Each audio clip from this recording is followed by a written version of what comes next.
Whether you're a guy in a cape, I got a point. Or a rogue who is sneaky. Join Rodger and Jason. as we Entertain the Geeky. see, we did it. We can do I that. forgot to point. You didn't point. I didn't point. You told me you were going to point. I but did tell you I didn't was point. going to. But I assumed when you stopped that maybe you were implying that you wanted me to go ahead. You kind of looked into my soul, and I felt it. I felt a connection there. I didn't know what was going on. Oh, okay. I just wanted to live in that moment forever. Okay. That's what is going. Hi, Jason. Hi, Rodger. It's been a minute. It has. We've been terrible and Busy life. Yeah, it happens. Yeah, it does. You know, a lot of things have happened though since we quit doing this or took our sabbatical or whatever you want to call it. So many things have happened. Yeah, but so many conventions and games and Yeah. comics and video games. I don't know about comics. So one of the things. Well, no, okay. That's the other show. I had this realization when I called you and I was like, we got to go back. We got to do this. Was since the store closed. I've been out. Like I've been kind of out of it. It's no longer the. I mean, it was 5 minutes away from you. You less could than walk that. there. Yeah. But like, I've gone to Miniature Market. I've done events at Miniature Market. I've still buy board games, but as a whole, I've like kind of stepped out of that, and it made me very sad. Yeah, I can't stop, man. It's my addiction. Well, no, because you went back, and well, I mean, but even before I went back, I was still engaged and keeping up with what was going on. So it's like my addiction. It is, and that's great. But for me, it's like it's what I enjoy, but it hasn't been the same. So I'm trying to figure that out now. Sure. And that was part of the catalyst of, all right, we just got to start talking because so much shit is happening that I actually enjoy. Like I'm gaming again. Right. I game like every other week now. We're doing Deadlands, and it's great. We are in a game together. It's great. It's one of my favorite games. Oh, and the other games are games I'm running myself, so that says something. Yeah. Wow. So I'm second place, but you're just running all of them. That's fine. I mean, I do run 3 other games. And play in a 4th. Yeah, I play in one other game, but it's nice. It's nice to just go back to playing and not worrying about everything else. You're telling the story. That's a little different. Like, for me, the reason your game is up there is because I don't have to prepare for your game. You think I prepare for my game? I think you do prepare for your game. I just show up with my character sheet and my dice and say, let's go. Oh, actually, you don't even show up. We just kind of migrate here. Well, that's true. You guys just come to my home and we do it here.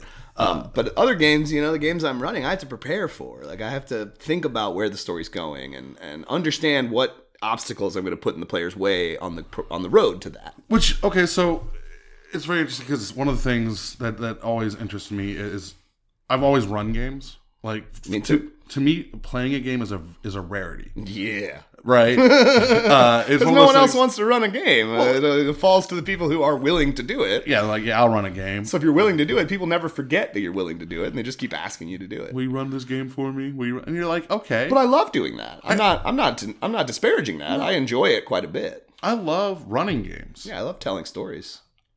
I also enjoy playing games. I definitely enjoy playing in games. And do you think that being like the game master most of the time means that you end up being a stronger or a weaker player at the table?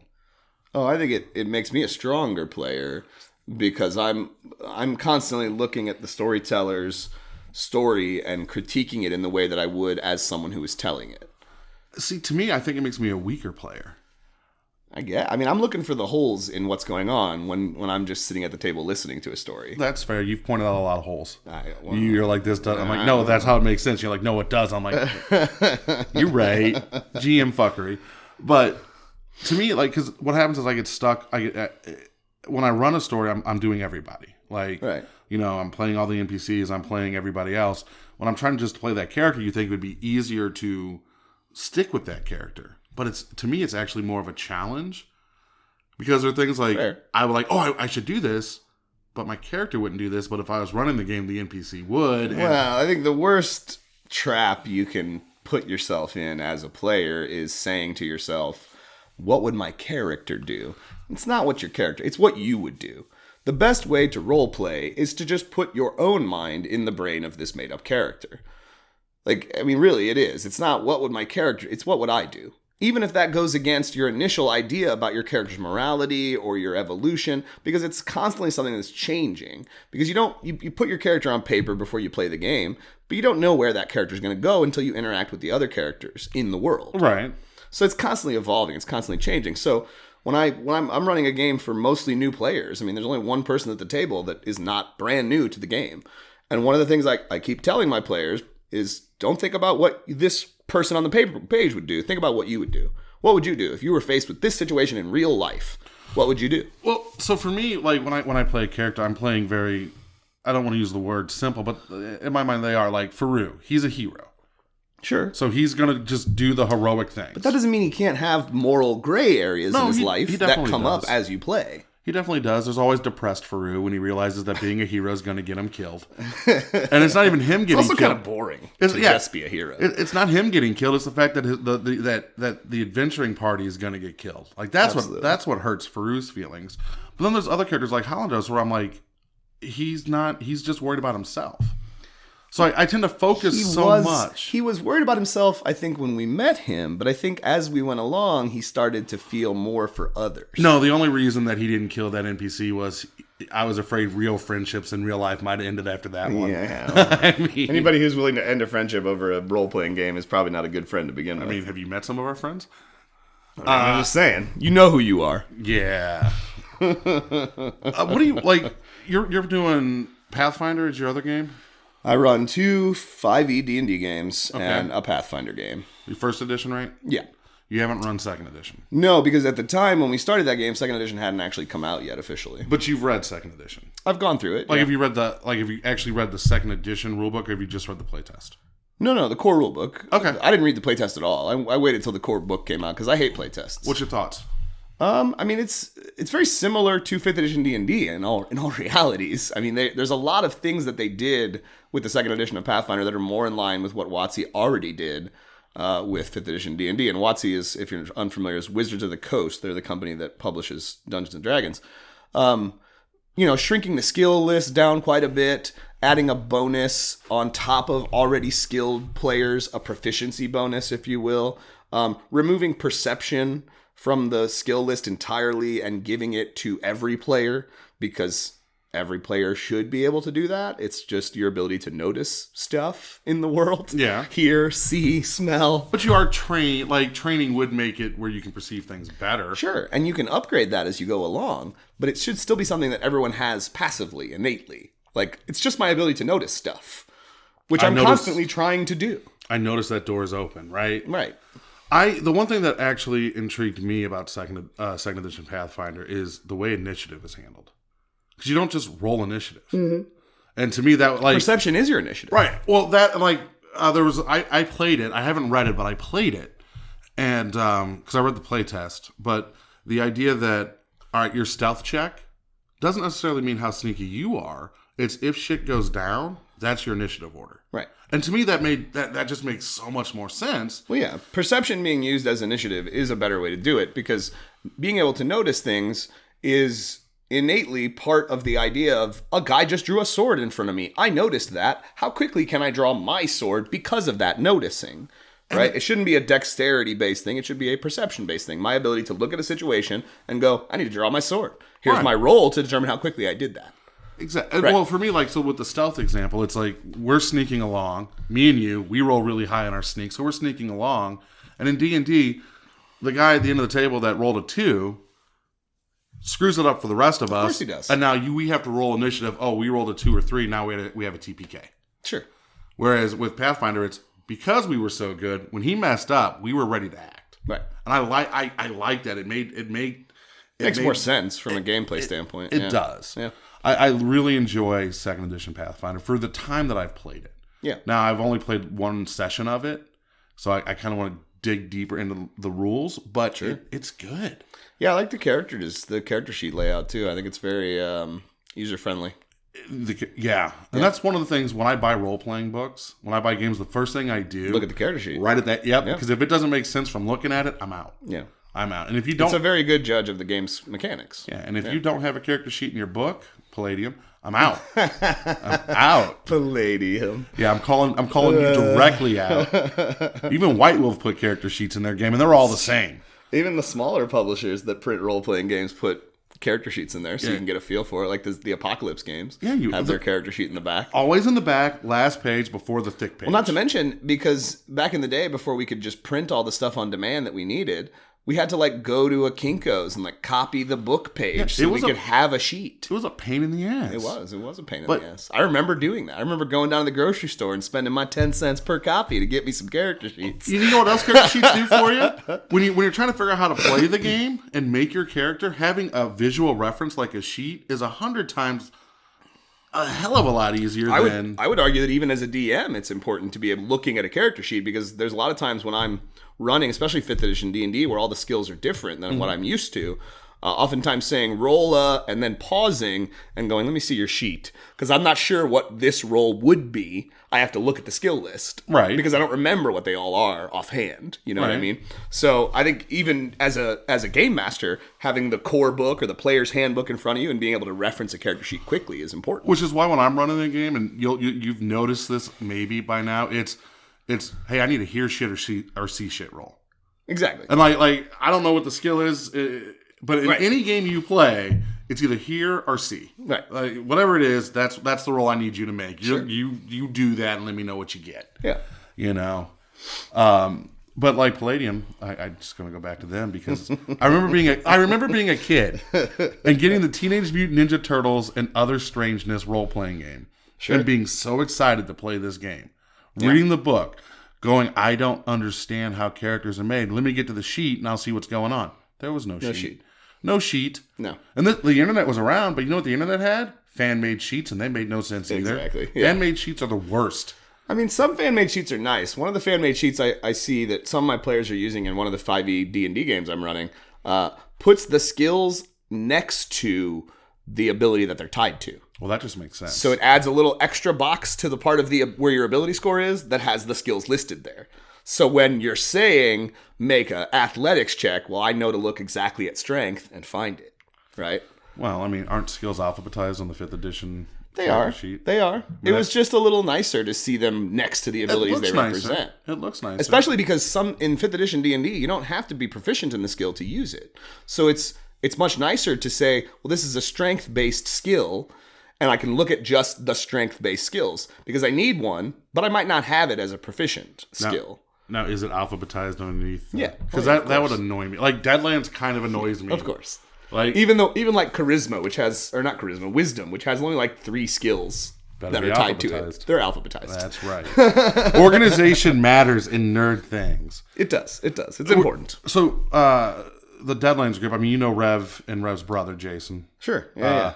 The deaf guy. The deaf guy. We're going to do a play through the editions of D&D, starting with 0 edition. That's bad. Don't go back that far. We're going was the dark times. We are going all the way back. We're going to play a one-shot. Have fun with the dark times. Edition of D&D. Have fun with the dark times. That's all I'm saying. Why? I started in AD&D, and those were dark times, man. No, they're fine. No, they weren't. They are fine. They were fine because we didn't know better. Yeah, it's fine. And then 3rd edition came out, and we were like, oh, this is what the game could be. And this is what it probably should be. And we've never looked back since. Go. No, we've looked back. No.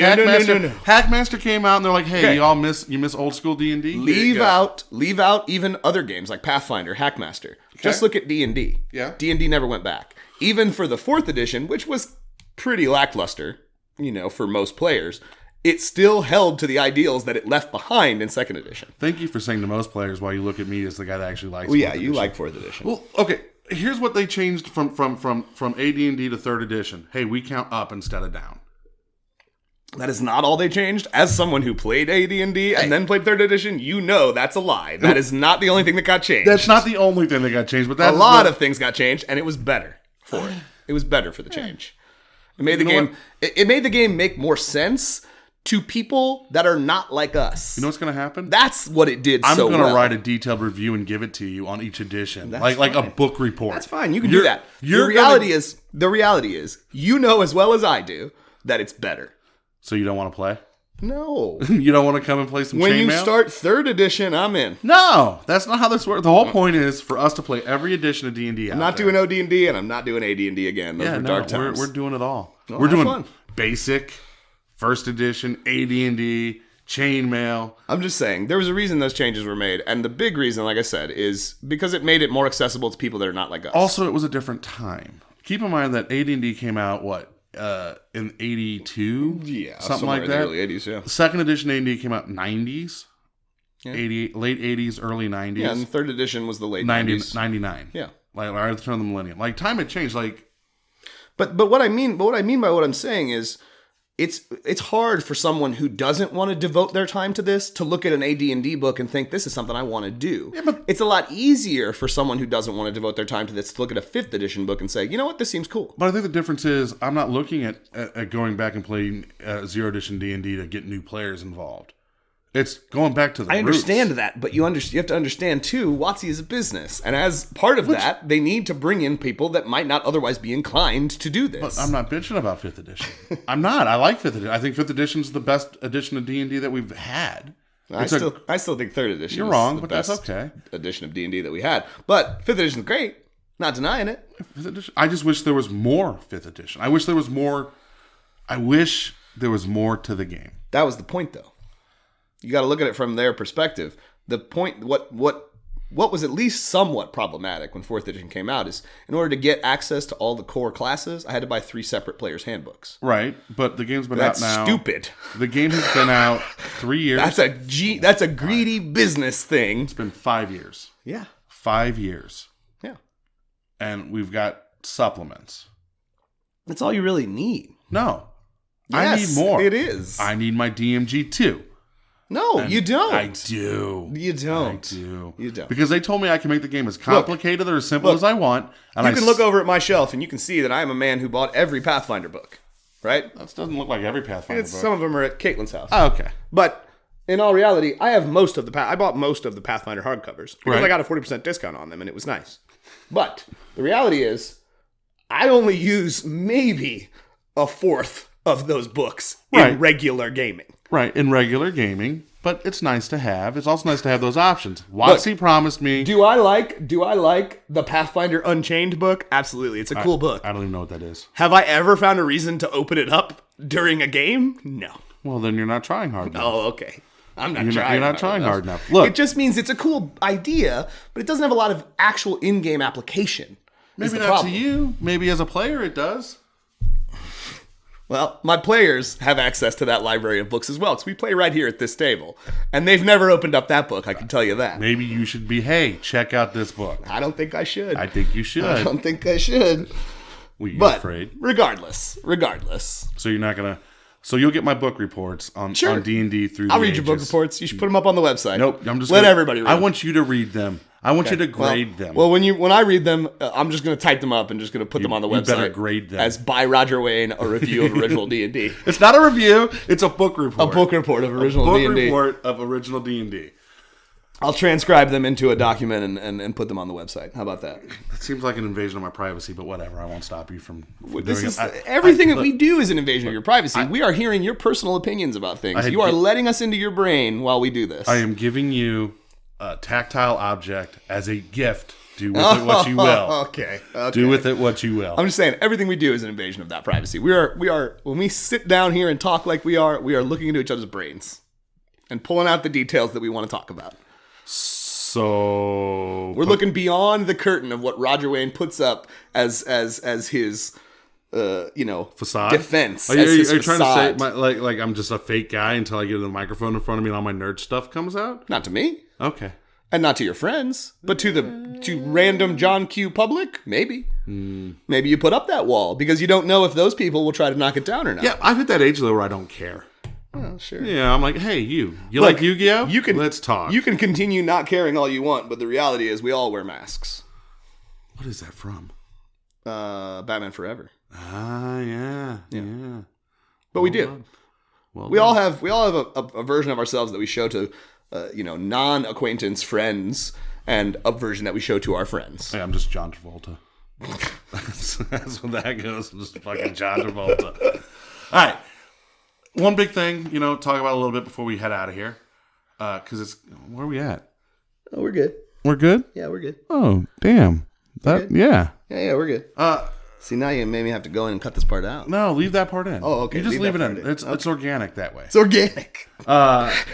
They do it on the radio all the time. Like, we got a minute left. Cool, let's keep talking. That's how it goes. All right. Picard. Yeah. It's out. It's not out. It's dropping once a week on Thursdays. Yeah, sure. Yeah. Thursday, CBS All Access. They don't pay us. No, they don't. They don't.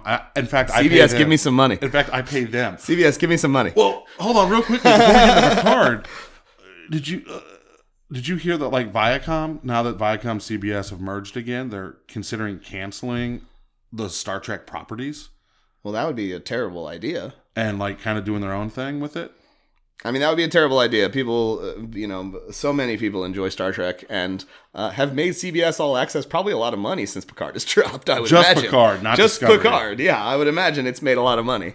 No, I'm actually one of those people that do pay for CBS All Access because even when it was Discovery, if you support Star Trek, that means they'll do more Star Trek. And eventually one of them will be good. Well, sure. The reality is, too, I mean, you can watch all the old Star Trek on CBS All Access. All the good Star Trek. I thought it was all on there. Is it not all on there? No, the good. All the good Star Trek. Which one's missing? No, none of them are missing. It's all good except for, the new Star Trek. No, it's not all good. What's not good? Enterprise. Enterprise is fine. Enterprise is good. Enterprise is bad. No, Enterprise is not. It's a bad show. It was not a bad show. First of all, the big problem that I have with Enterprise, regardless of any type of what you want to say about what they did to the continuity of the show, what you retcons and all that, whatever, that's great. Okay, I don't like that stuff, but whatever, that's what it is. The first Starship Enterprise was NCC 1701. That's in canon. Not anymore, it's not. Well, actually, hold on. Because Scott Bakula thought he could screw that all up, I guess. It wasn't Scott Bakula. Actually, so you're not wrong. The first Federation ship named Enterprise. No. I didn't say Federation ship. I said the first starship named Enterprise was NCC 1701. No, because we screwed that up when we launched the Space Shuttle Enterprise. No, the Space Shuttle is not a starship. I mean, it's in the stars. It's a ship. Okay. It's not, though. It's not a starship. But Enterprise is a good ship. It can't travel beyond the scope of our immediate vicinity here in the universe. Oh, fuck. Did you hear about that British guy? That doctor who created the nuclear propulsion system that cuts our time to travel to Mars in half? I mean, that's cool. That's great. Yeah, okay. But Enterprise is good. It's not, though. It is. It is good. Yeah. The last two seasons Agree to disagree. The last two seasons of Enterprise are good. Now, with every Star Trek show... Scott Bakula was the worst captain ever. Oh my God, I want to punch you in the face because he's not. Scott Bakula was the worst captain ever. He's not. Janeway was. Nope, he's worse than Janeway. No, Janeway was the worst. She took the longest route to get home. The longest route. She could have cut through the Delta Quadrant towards the Dominion space. Instead, she went the long way. Yeah, but at the time, that was not a good move to go to Dominion space. The Dominion War hadn't started yet. It was still in the Cold War. When she It doesn't matter. The point is, you don't want to see a Federation ship flying through Dominion space. You don't want to see a Federation ship going through Romulan space either. Well... And they were coming up on the ass into Romulan territory. The Romulans, but the Romulans, yeah, are they one of the villains? Sure, but they also had a shaky alliance with the Federation. Yeah, and here you go. I'm the Romulan Empire. One of your missing ships shows up on the ass end of my space. That ship stays missing. Well, all right. Instead of, hey, let's go to the Bajoran wormhole and get home quicker. Doesn't matter. The point is, it was a good show. No, it wasn't. A better show than Enterprise. It was not. It was. You take the only problem I had with Voyager was that it went with the idea that the Borg had a singular intelligence, a queen, and I don't like that. I thought that was the Rock episode and the Salamander. Well, episode. But that started with First Contact. First Contact was the movie that showed us that the Borg have a queen, which is the leader, issue of which goes against everything that we've ever learned about Borg. At that point. Which is why I always hated collective. We're all part of this consciousness. Which is why I hated the TNG movies as a whole, and why hear me out, and why I respect the TOS movies as a whole. I think the framework for the TNG movies was good. The problem is you're doing these movies. The substance was a little iffy. Hold on. You're doing these movies. Yeah. You're doing these movies while you're still telling stories on TV of the same universe. So what happens in the movies will have that ripple effect. With the original, that show had been over. TNG didn't start till number 5 came out. Sure. So you had time to actually tell these stories that you wanted to tell without having a ripple effect affecting other creative decisions. I mean, it did have some rippling effect on TNG as a series. Which one? Generations? No, the original Star Trek movies. A little bit. Like, there was like, oh, we have to talk about this. And Sure. honestly, if it wasn't for TNG, maybe Star Trek 6 would not have been the undiscovered country. Because everyone at that point was like, how did the Klingons and the Federation become allies? What happened there? Sure. Well, let's tell the story. Yeah. Let's tell the story of the Cold War ending in space. But Picard, we got way off there. We did. Picard. Because it's Star Trek. It's good. No, Picard's great. It doesn't feel like Star Trek to me. It doesn't, and It's more freeform, I think. as I've watched these episodes, I've gotten more over the, okay, it's Picard, he's back, to... See, for me, it wasn't Picard, he's back, until early on in the show, watching that very first episode, I thought, all right. Oh, hold on real quick. We're going to be talking spoilers, so Sure. if you care... I mean, I wasn't going to talk about spoilers. Oh, no, we're going to talk. But if That's you what want to we talk do. about some spoilers, okay. Yeah, it's been 3 weeks now. If you care about spoilers, we'll see you next time. Right. If you don't care, stick around. We're going to talk about... But if you're still here... We're going to talk Picard. I was watching the first episode, and I'm like, okay, I see Jean-Luc Picard, right? It's Patrick Stewart, and he's kind of doing his thing. Okay, cool. But I didn't really feel it until he goes on that television show and has his little speech about the Federation. And then I went, okay, there he is. There's Jean-Luc. That's the man I remember. Not this old husk of retired man who has given up on the idea of being a part of the Federation. Right, but later on in that very same episode, he sees a doctor, and the doctor's like, yeah, the reason you had that outburst is your condition. Sure. And it's not his condition, though. That's just who Jean-Luc is. Right, but you're saying that's exactly what I was like, wait, you're saying the only reason Picard sounded like Picard for a brief instant is because he has this medical condition? I don't buy it. No. And then it kind of sunk back, and I'm watching, I'm like, he's definitely an older man. And Patrick Stewart has aged 20 years since then. The character is definitely an older man. But dead air. Just shut up. I'm trying to word this the right way. Articulate your thoughts. I'm trying to word this the right way so I don't back myself in a corner, because I do enjoy this show. Yeah. But it's not Star Trek. It's not. It doesn't feel like Star Trek. It doesn't feel like Star Trek. It doesn't feel like TNG. It does not feel. It's got all those same buzzwords: Federation, Picard, even Discovery, Romulans, Borg. Even Discovery feels a little more Star Trek-y than. It's because it's Picard. a show that, I mean, you made the point earlier when we were having this discussion ahead of recording here that it's not a Federation show. It's not. And so that's why I think it feels different, because every other show, even Discovery, is a Federation show. Right. This is a Federation vessel. This is a Federation crew. These are Federation adventures. When we're also dealing with the fact that this entire season is just one long episode. Sure. So you're dealing with one long episode. It's telling stories differently than Star Trek normally tells stories. Yeah. And that is a weird thing. The big thing for me that is the hook so far that's keeping me going is not even Jean-Luc. I love Jean-Luc. He's my favorite captain in all of Star Trek canon. You mean JL? No, I'm not going to call him that. His name is Jean-Luc. But the thing that keeps me going right now, at least, is what the hell the Romulans have interest in the Borg for. A species that typically has been shown to hate any type of artificially intelligent creature. Well, let's look at the Borg.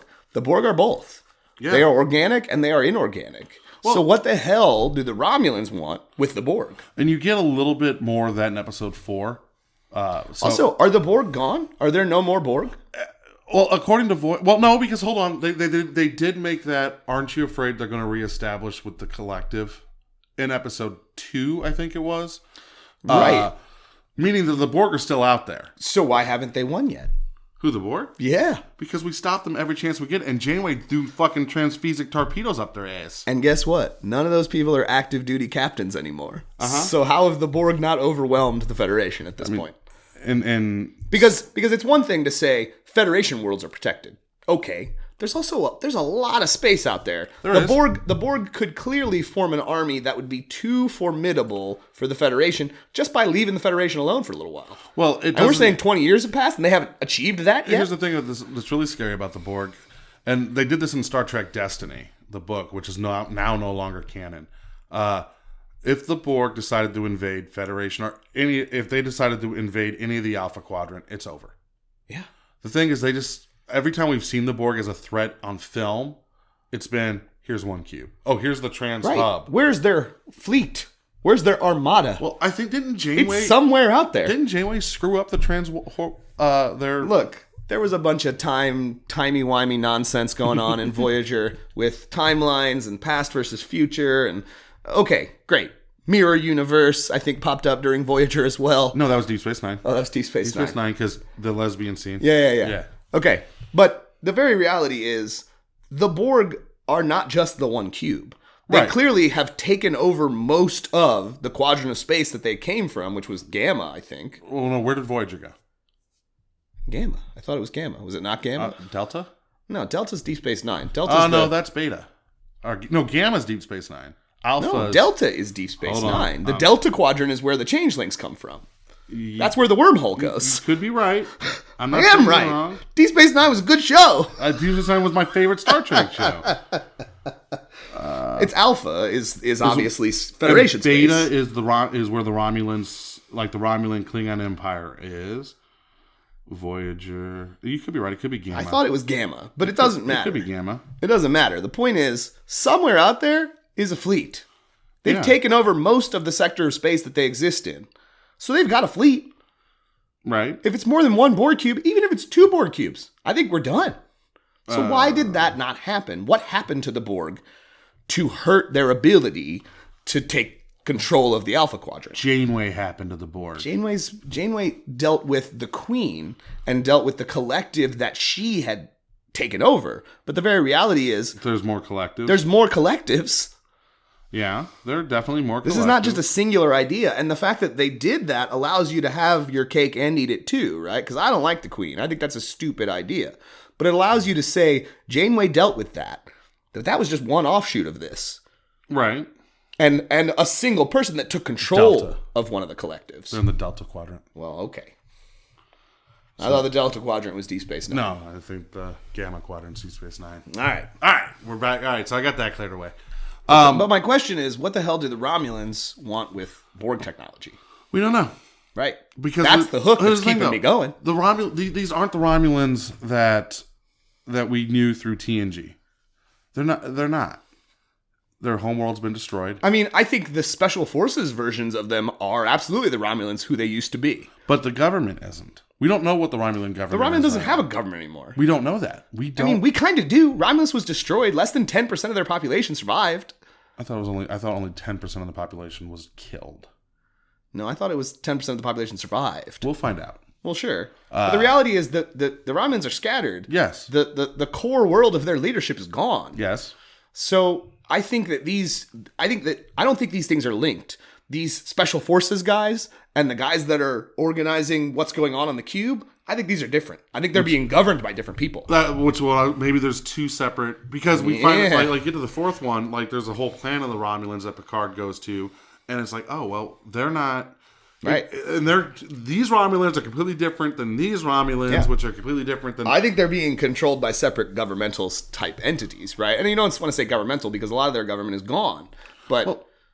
What little we saw of the Romulan Senate in Nemesis, sure, because we didn't really see a lot of we saw senators, but what little we saw of the Senate, it seemed like each senator was in control of their own Romulan mini empire, if you will. Yeah, they were like governing bodies, right, serving the same council, right. But hey, my planet, right, my rules, your planet, your rules. One of the problems I have with the Romulans here in this show too is they look too similar to Vulcans. I said that to a Trek fan the other day, and she was like, well, they are. And I was like, yeah, I know. But when you look at what TNG did, they would pronounce the brows a little more on the Romulans to give us a distinction. To understand that these are 2 separate evolutionary paths that this one-time singular species took. Except, do you remember that? The brow line where the eyebrows were would be a little more pronounced, just to give you that impression. They gave you an answer for that in episode 3. Okay. No, they didn't. Yeah, they did. I watched episode 3. Yeah. What was the answer? You're a northerner. You're a northern. That's not an answer. Apparently, it's the northern sides of the Romulans. What we are saying is that the Vulcans and the Romulans share a common ancestry. Yes. And at some point, that ancestry diverged. Yes. So, northern, southerner, it doesn't matter. The ancestry diverged. I have not seen one Romulan on this series that has the pronounced brow line. His friend, the one that helped him, had the pronounced brow. It It was more like No, he had ridges. He had the ridges in his head, which they gave some of the Romulans. The brow line still looked very Vulcan. I saw a picture. I haven't watched the 4th episode yet, but I saw a picture of Picard talking to a Romulan man, and I was like, that's a Vulcan. And I was like, no, he's a Romulan. I was just like, I do know when we first time we saw Romulans in TOS, the commander from the bridge turned and looked, and everyone was like, oh, it's Spock. Well, sure. They're very similar to Vulcan. They are Vulcan. They're not Vulcan. They are Romulan. They're Vulcan.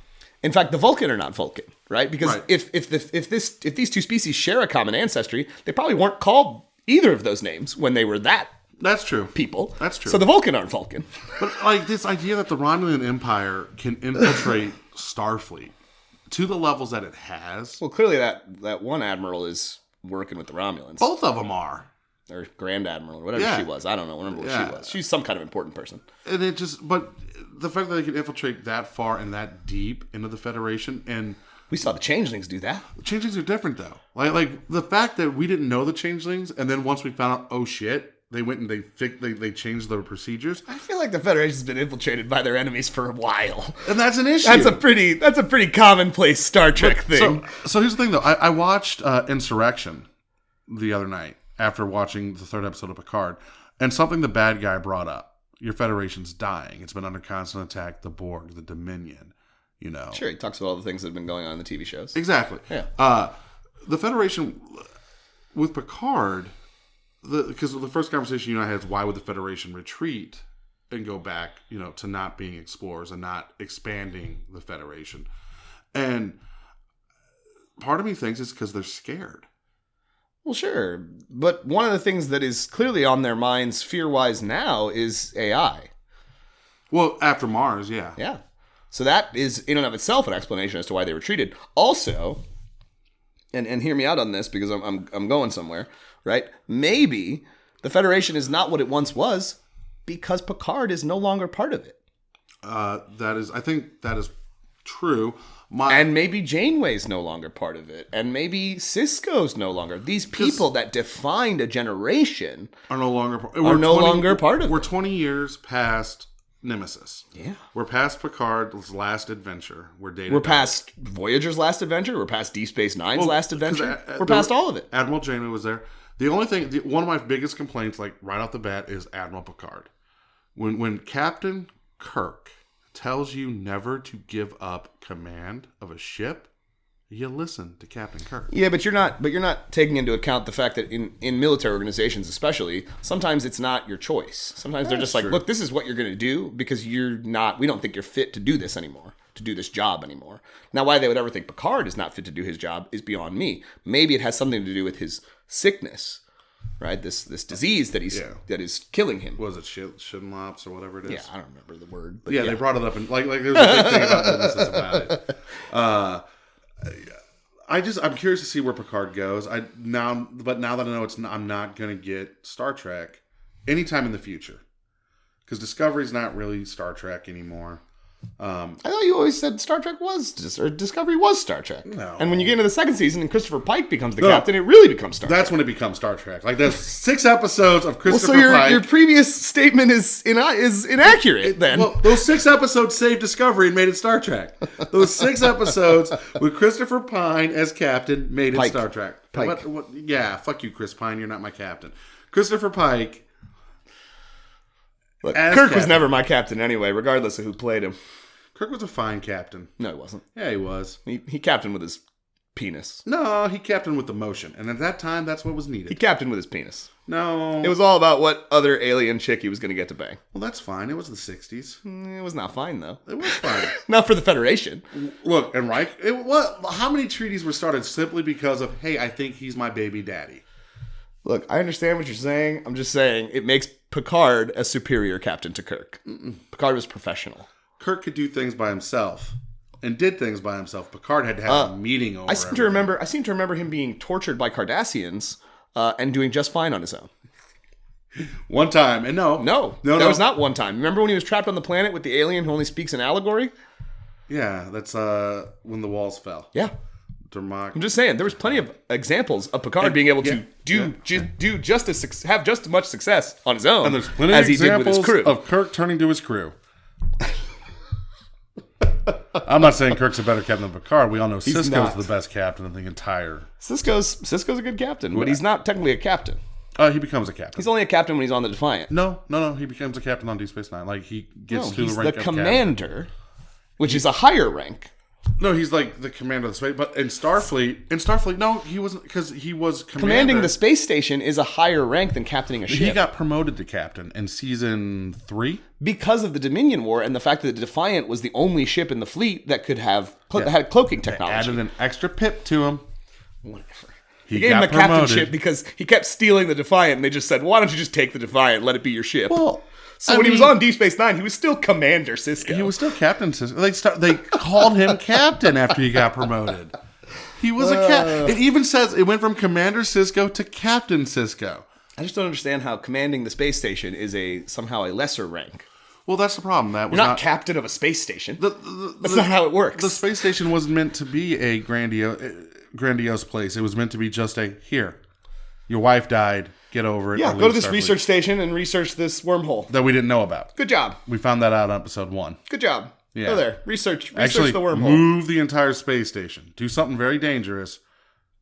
But the reality is, you're not a captain of a space station. You're a commander of a space station. Captain is a rank for the person on the bridge of a ship giving orders. There's a bridge on the space station. It's called Ops. Okay. It's called Ops. It's called Ops. I'll meet you in Ops. Yeah. But Picard's good, guys. If you haven't checked it out, it's a very good show. And it's something that has even captured the attention of Corey, my wife, who is typically not a TNG fan. There's definitely episodes that I think she's probably enjoyed, but she's not a TNG fan. Have you talked to Zach about Picard? I haven't. I haven't been able to get a hold of him. Yeah, I've tried. Cause I'll call him every few weeks or so just to see what he's up to. I want to know what his opinion on Picard. The question is, he's even watching. He should be. He has my password. Well, I mean... Does he still? I will say that, yes. I will say this. Someone besides you is watching Picard. Because when I go on, I'm like, I know that wasn't Jason. My dad is watching Picard. Is he watching it on Thursdays? I don't know. Okay. I don't know when he's been watching. No, because you just gave him my password. No, it was like a week ago. Yeah, no, this is like when I hopped on to watch Picard the first time, and I was like, who the fuck already watched the first episode? I know it wasn't Jason. All right. Well, maybe it was Colonius. Maybe, I hope so. Maybe. All right. So, all right. I got nothing. I think it was good. How about you guys go read some books, shuffle some cards, roll some dice, and just go be nerdy, okay? And keep an eye out for, I know we've talked about this before, and it seems to have not ever gotten to be what we wanted it to be, but we have set a final date for the Kickstarter for Conniving Cooks. Yeah, I don't remember what that date was. It's the 25th. Of... May. It's May. Yeah, because we were going to do May 4th, but I was like, let's not step on Star Wars. No, it's 5th. May 5th. The 25th of March was when we were going to get together. Right. The 25th of March is when we're... Oh, no, yeah, because we're recording our little commercial. We're going to do a commercial. We're going to do a commercial. For the we're going to be cooks. For the Conniving Cooks Kickstarter launch. So yeah, keep an eye out for that. So that'll hit. We should put the commercial up as a teaser to the Kickstarter campaign. I mean, I would assume the moment we have a digital file of the commercial, we were going to put it up anyway. Definitely. Just because it's funny. It is something that we are excited about doing. I'm excited. I'm on pins and needles. All right, we got to go. I got steak to make. Jason's got things to do. Nothing. It's Sunday. I don't got nothing to do. But so, yeah, keep your eyes peeled for that. And I think this is, at least if I'm understanding right, this is going to be the start of, paying more attention and trying to produce content not like more regularly. Quit using it like a neglected puppy. It is a neglected puppy. Right. We need to give it treats and bones. We have all neglected it. So even myself, who was for a while the only one that wasn't neglecting it. It's fine. We're going to get together. We're going to record some episodes. It might not always be me and Jason. We don't know. I don't know why it wouldn't be. I'm just saying. But yeah, because Sunday is a day we both share off in common. Aw. I mean, it is. You like looking in my soul when you say that. All right, we got to go. All right, guys. Stay geeky out there.